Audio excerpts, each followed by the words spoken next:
Eh bien bonjour, aujourd'hui pour ce TDMH, une fois n'est pas coutume, je vais vous présenter un petit sac.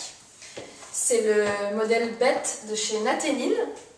C'est un petit sac, il a grosso modo le même gabarit que le Twimini. Oula. Et j'ai mis à peu près la même chose, hein, niveau contenu, contenance, c'est chou vert et vert chou. Donc voilà, c'est une petite besace, une mini besace. Voici. C'est un coloris, je crois qu'il s'appelle poudre sur le site, j'ai regardé, mais il a un petit peu foncé. Je pense qu'il a... Donc là, il tire vraiment, c'est un joli camel noisette. Voilà.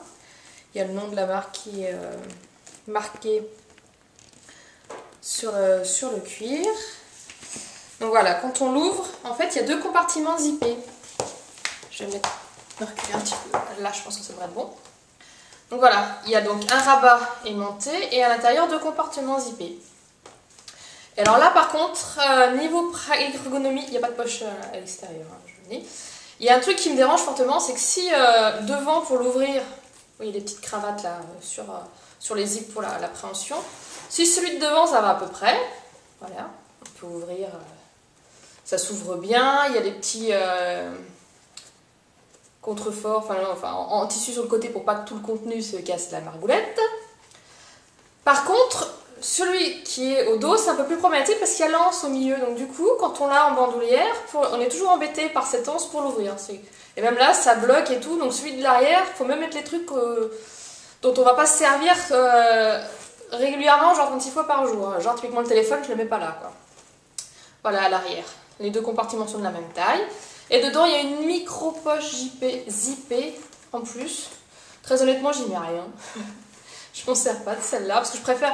Voilà, comme c'est quand même un petit sac, il faut vraiment tout mettre au cordeau pour que ça rentre et que ça fasse pas non plus un volume trop moche. Donc voilà, là il est au taquet. Hein. J'ai mes lunettes, normalement j'ai mon iPhone en plus, j'ai un tube de rouge, le portefeuille, enfin le petit porte-monnaie et les papiers de la voiture et puis voilà, on est plié. Voilà, donc après pour le porter, il n'y a pas 36 000 manières, hein, c'est genre en bandoulière parce qu'elle n'est pas amovible et elle est assez longue, donc là je l'ai pas, elle est à peu près à mi-course. Voilà, il y a des trous, elle est réglable. Hein. Et là je vais vous montrer ce que ça donne. Voilà, à l'épaule, donc réglée à mi-hauteur, hein, je vous disais. Ça reste pratique. Ou bien en bandoulière, c'est comme ça que je le préfère. C'est vraiment le petit sac mini qui est pratique. Genre typiquement là je l'ai pris pour aller à Disneyland. Je peux faire Space Mountain avec, comme ça, nickel, il bouge pas.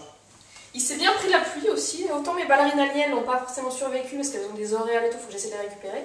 Mais lui il a pris la pluie et tout et ça ne marque pas, donc il n'y a pas de souci. Le cuir il s'est pas râpé, ça fait... Bon, il a juste un petit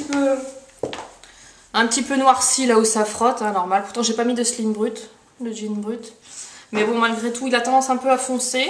Mais il se patine joliment. C'est un cuir qui résiste. Il n'a pas l'air de craindre ni les rayures, ni l'eau, ni les frottements. Donc c'est plutôt un bon point. Je vais juste vous montrer quand même en le tenant ce que ça donne quand je vous dis. Donc, vous voyez, pour l'ouvrir là, nickel. La poche de devant. Par contre, la poche arrière, vous voyez, et ben, avec l'anse, on peut pas. On est obligé de faire un truc comme ça, de prendre l'autre main et tout. Et là, rebelote, c'est beaucoup plus... pas compliqué, mais un peu agaçant d'ouvrir la poche du dos. Voilà, pour le petit bête. J'ajouterai qu'en fait, en plus, donc la qualité a l'air quand même vraiment bien. À un petit bémol près, c'est les petites cravates des languettes, des tirettes, des zips. J'ai un peu peur, mais elle commence un peu à partir à force de l'utiliser. C'est juste ça qui me fait un petit peu peur. Je sais pas si elles vont résister des années. Vous voyez, c'est pas de la super camelote.